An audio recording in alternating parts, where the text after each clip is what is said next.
Romboa, ang hepe po ng Paniki Police Station. Magandang umaga po, Colonel Romboa. Si Igan po ito. Yes, sir.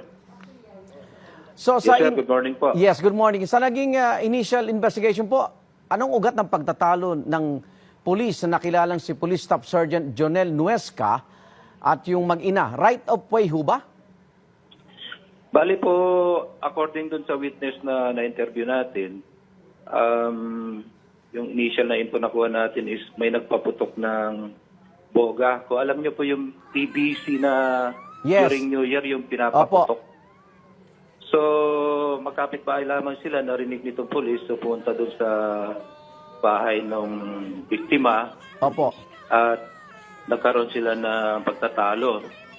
And then, at that time, naungkat yung matagal na nilang alitan tungkol sa right of way. Okay.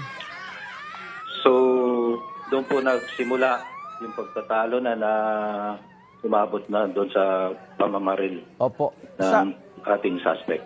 Nakausap niyo na ho ba yung suspect at ano pong nasabi niya sa kanyang nagawa? Bali, ayaw muna po niya makipag-usap. Ang sabi niya sa korte na lang daw po. Pero yun lang, nagsisisi siya doon sa nagawa niya na pamamaril. Opo, pag ganito pong, ayan, kumakalat na po sa social media yung kuhang yan, ano pong parusa ang posibleng kaharapin niya, Colonel? Bali po, piniprepare na namin yung pagsasampa sa kanya ng double murder. So, meron pa po kami mga ibang kinukunan ng salaysay dun sa mga witness para po makumpleto natin yung kailangan para sa pagsasampa natin ng kaso. Kamusta na ho yung pamilya po ng mag-ina?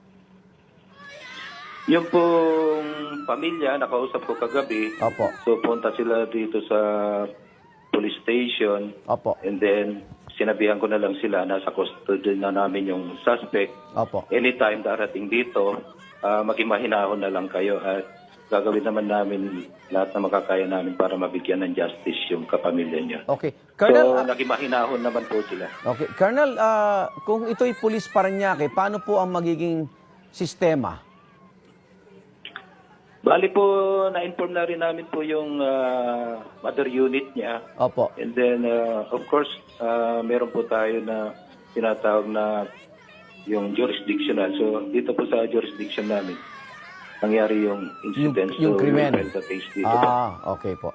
Colonel, maraming salamat po sa inyong oras. Magandang umaga po, Police Lieutenant Colonel Noriel Romboa, ang hepe po ng Paniki Police Station.